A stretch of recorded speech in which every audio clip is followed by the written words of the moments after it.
things that I love talking about is the free market and the importance of individual liberty, unleashing the unlimited potential of each and every individual, and doing so through less government and through individual initiative and giving people the room, the freedom to act, to think, and to choose. And that includes voluntary economic exchanges. But how in this day and age do we educate young people, millennials and younger generation Z, on the principles of the free market and why it's so important and valuable? There's an organization out there called the Foundation for Economic Education that does exactly that, and they have a brand new report, the Year Report, that is focusing on messaging and outreach to younger people in the free market. It is a very detailed report, and I am excited to have with me Executive Vice President at FEE, again, the Foundation for Economic Education, Richard Lorenc, join us on this Friday. Richard, sir, welcome to the show. Thanks for having me, Jimmy. Happy Friday, and I really appreciate seeing your Yoda there. It's not exactly a baby Yoda, but I think it works. Mind what you have learned, save you it can, help you it will. My attempt at, a little bit of Yoda there. So, Richard, how are you doing? Doing great. We at FEE have moved into working from home over the past 3 weeks. We're based in Atlanta, and so we've been doing it quite well over the past 3 weeks, pivoting our offline programs to mostly be online, which is complementing all the videos and content that we have on fee.org every day.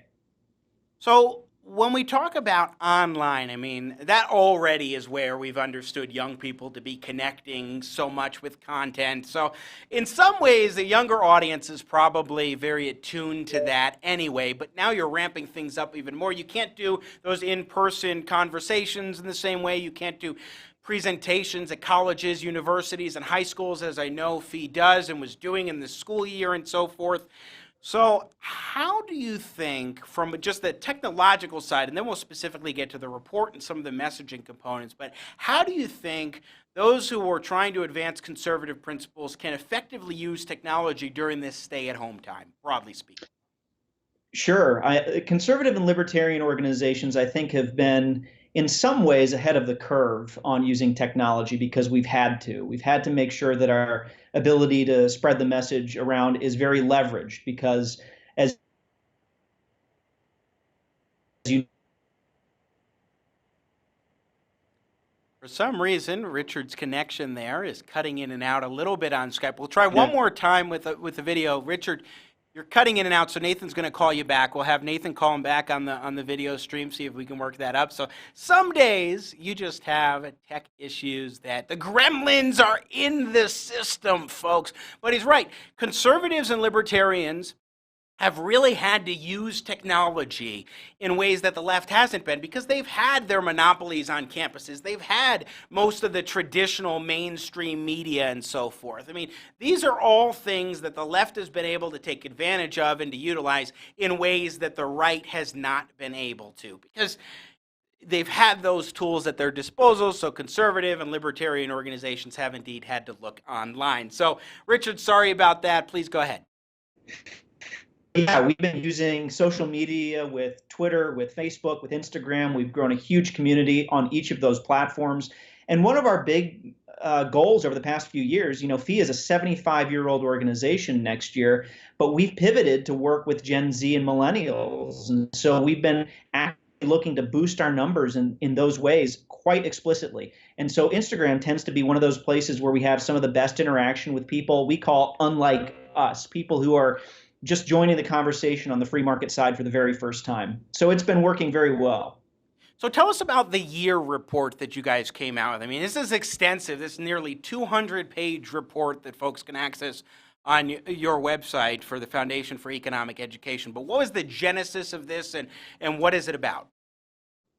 So if you've read it, as it sounds like you have, you do know that it's almost 200 pages, and it basically collects the past 3 years of experience that FEE has had in actually looking to grow our audience. And not only grow our audience tactically, but also work and look inside ourselves to sort of examine what our priors are, what our biases are when we're trying to communicate these messages with people who are maybe not as predisposed to thinking about the world in the way in which we do.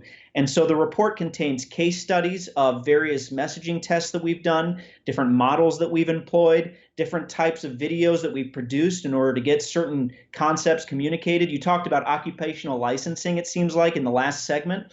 Well, one of the videos that we made to talk to people who may be a little more liberal, a little more progressive, is on the very topic of occupational licensing when it comes to hair braiding. And so what we did was we actually developed three videos of the same story about a woman who was just looking to start a business to braid hair in her community. And we talked to the idea of individual liberty and not being confined by occupational licensing in three different languages so that we could actually begin to bring people into the conversation without necessarily making them have to retreat back into their ideological bubble because we said something like free market or laissez-faire, and that just totally turned them off. And so the report is chock full of examples that we've undertaken at FEE over the past 3 years, and I think it's really good to look at for people who are interested in actually expanding that bubble. Yeah, one of the things that has always been striking to me is I've done a lot of research on millennials and how conservatives and libertarians, anybody who's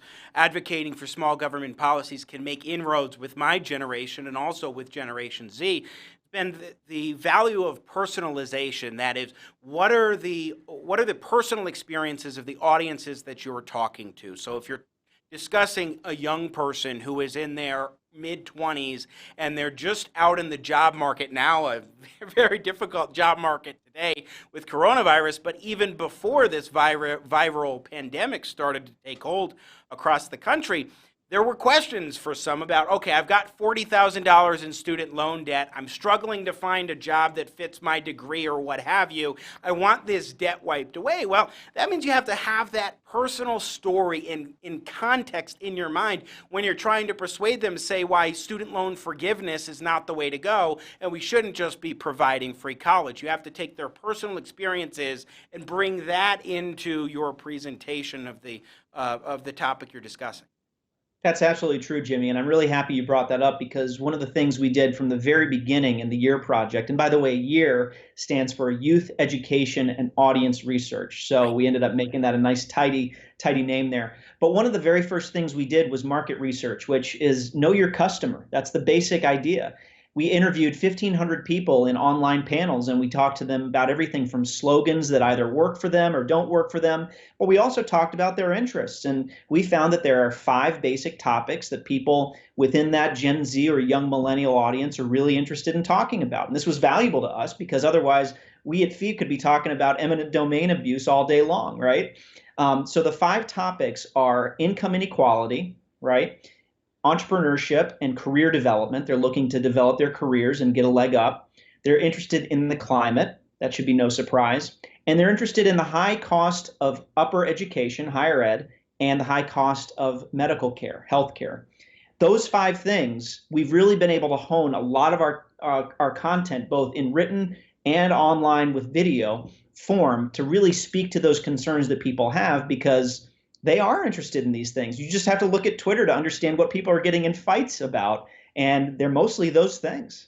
It's interesting, the list that you just described, because those are exactly the same issues that I intuitively have been talking about. So when I've given speeches on how to win over and persuade millennials to conservative groups and so forth, I bring up particularly climate change and higher education costs because those are 2 of the key issues, and you identified them, but there are others like the healthcare topic and income inequality that I could easily have intuitively done. And so it's always encouraging when there's data that an organization like FEE has put together that verify intuition on the part of just some millennial who is talking with other millennials and getting a sense on what are issues of concern to them.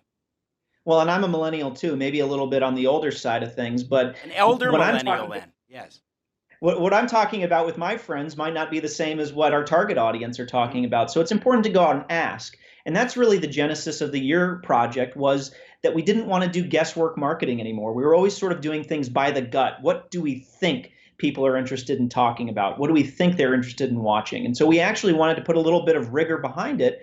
And the goal of this whole project was not to have a silver bullet that says, all right, now I know how to make someone understand what free market economics is, but to develop and pioneer an approach that's methodical and actually gets you to where you want to be. If you want to convert someone new or at least introduce them to the ideas, you have to take certain steps. You have to know them first.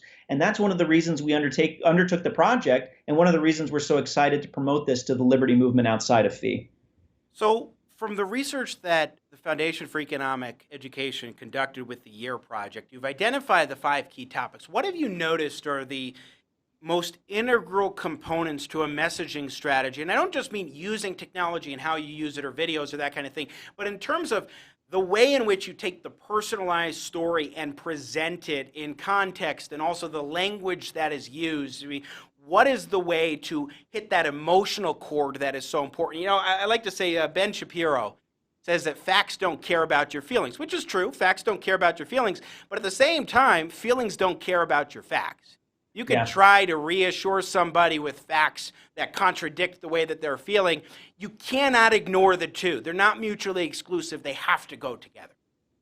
I'll answer your first question second, but to answer your question, or to kind of opine on the feelings part, have you heard of Jonathan Haidt? He wrote a book many years ago called The Righteous Mind, and he's done a lot of work around this notion of moral foundations. And one of the areas in which he's worked is called the moral taste buds. And when we were looking to identify a model that we could potentially employ in this project, his was one that we said, could we potentially adapt this to testing? And in the end, we didn't. But it's that idea. It's the idea that people have certain feelings and priors and biases that you really have to understand and play into if you're ever going to communicate with them. And I think communication is the #1 challenge that humanity has. I think 90% of the world's problems could be ascribed to poor communication or miscommunication. And so that was the real idea behind this project. How could we use science, use a methodical approach to actually find out how to communicate with people? Now, when it comes to the actual approach, well, first you have to know your customer. So you need to have that knowledge from the very beginning. You can't just make a product and expect people are going to like it.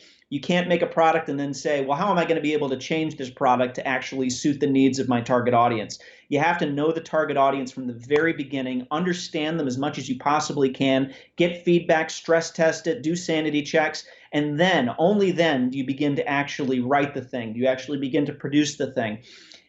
Of course, the tactics of getting it out there, distribution, that's huge too. You need to understand if Facebook is a viable place to talk to millennials and Gen Z. We started advertising on Facebook at first and then found that most folks who were in our target audience actually just use it for the messenger ability. And so actually advertising video or written content on Facebook might not necessarily be the best thing if you're looking to talk to that group of people.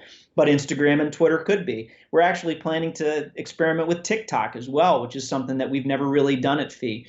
And so I think you really need to begin with knowing your customer as much as possible. Do not start developing something until you have a good idea of what they want, what their pain points are, what they're looking to solve in their lives. Because otherwise, why would they be interested? Again, Richard Lorenc is our guest, cutting in and out just a smidge there here on Jimmy at the Crossroads. He is Executive Vice President of the Foundation for Economic Education. I think we're getting him back here. Nathan, it looks like we're okay. All right, so I want to talk for just a moment with you, Richard, about something that I have been struck by, and this has been a big component of my presentations I give on how to win over millennials and Generation Z, and it's that there's a myth out there, and it's a prominent myth, which is that millennials are socialists, and we have to persuade them away from socialism. But what I've contended for quite a while now is no, millennials are not socialists. In fact, they're a natural conservative or libertarian small government constituency.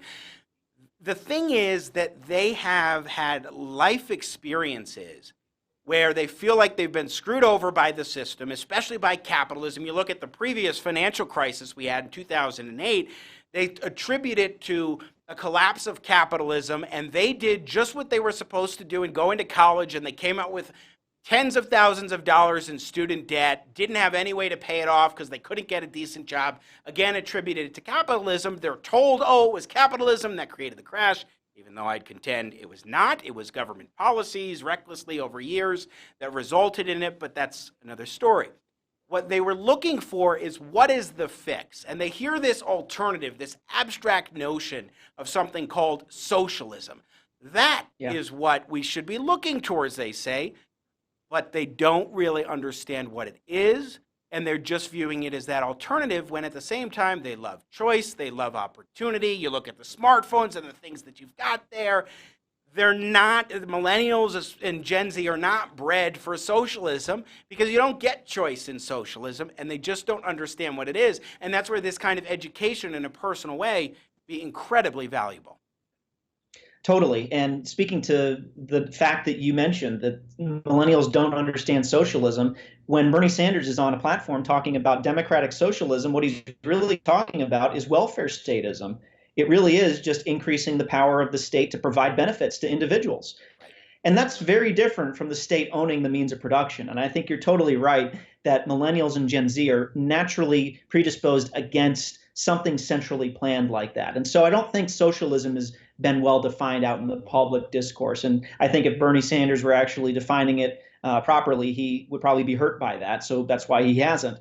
The other thing is that I think this moment right now is very similar to the 2008-2009 recession, in that this is a moment where people are seeking actively for a worldview that they can put to themselves for their entire lives. And so I think very similarly to how the 2008 recession caused a lot of people to begin questioning capitalism, rightly or wrongly, I think now people are looking for worldview, not only because they're bored, but because they want to understand how it is all of a sudden, when all the restaurants and all the schools and all the businesses are closed, we have 5% unemployment practically overnight.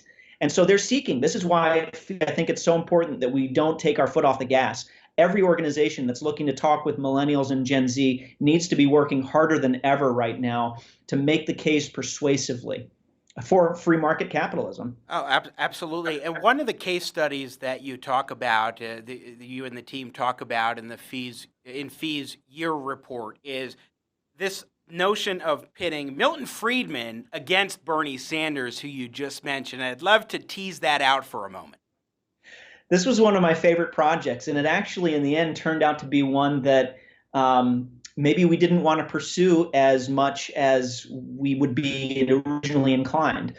And so what we did was, my colleague, Sean Malone, who is our fabulous creative director at FEE, he and I came up with an idea to actually bring old Milton Friedman lectures and play them against Bernie Sanders' definition of democratic socialism that he had given back in 2016, and actually have Bernie say something and have Milton respond.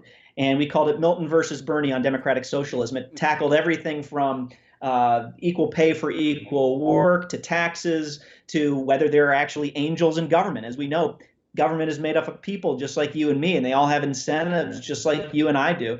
And so we actually put these together and made a fabulous video that had over 1 million views in its first couple of days. And it was fabulous. We loved it. It was red meat. But the problem was, and we write this in the report, that it wasn't really attracting many new people. We loved it. It made us feel great about what we knew to be true. Our audience, FEE's been around for 75 years next year. Our audience loved it. And so do we continue making content like that? Not exactly. But it definitely hit a really good spot with the people who already believed. The challenge is making good video and making good content for people who are still a little skeptical. Yeah, that is certainly the challenge. And so in that regard, as we begin to wrap up with you here, Richard Lorenc, our guest, EVP, Executive Vice President of the Foundation for Economic Education, what have you noticed have been effective uses of video tools in particular? What are some of the things that FEE has done with success that maybe other conservative and libertarian organizations can learn from?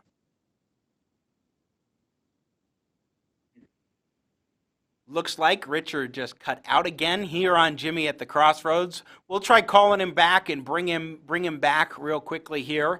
Nathan Matoush, just another video call here, working the Matoush magic. And I think it is interesting and very salient to observe the point here that Richard just noted, which is that the conservative audience, the libertarian audience that FEE has drawn in as supporters, very much like this. I love the idea of incorporating Milton Friedman in there. I think Milton Friedman is fantastic. Eternally fantastic. Of course, he's no longer with us. But at the same time, just because something is going to appeal to a conservative or libertarian audience doesn't mean that you're going to be able to connect with the people who are not already in the crowd. I mean, one of the big things I like, and this is one of the things that I think is so striking about this report, is we shouldn't just be preaching to the choir, we need to expand the choir. So we've got Richard Lorenc back. I was just asking you before, Richard, I don't know if you heard, but to elaborate on what types of video strategies have worked for you. I would say don't necessarily fall into the trap of shorter is better. If it's a good story, people will watch for as long as you'd like to show them a very compelling story. But truly, I think the most compelling fact that we discovered was it matters how you talk to a story. Not only what the topic is, but the actual language that you use. And so we employed a model called the three-axis model by Arnold Kling, and it basically separates political language into conservative, liberal, and libertarian. And so if you look at sort of each of these languages, the conservatives are interested in a spectrum that really goes between order and disorder. The progressives are interested in talking about people who are sort of without versus the people who have. And then libertarians are always interested in talking about, of course, liberty versus coercion. And so when we talk in the liberal language, we get a 370% bump in the amount of video that's watched by that audience. And so if you truly know how to talk to your audience in the words they like, using the oppressor versus the oppressed idea in the liberal context, you're going to be able to make them watch as much as you want them to watch.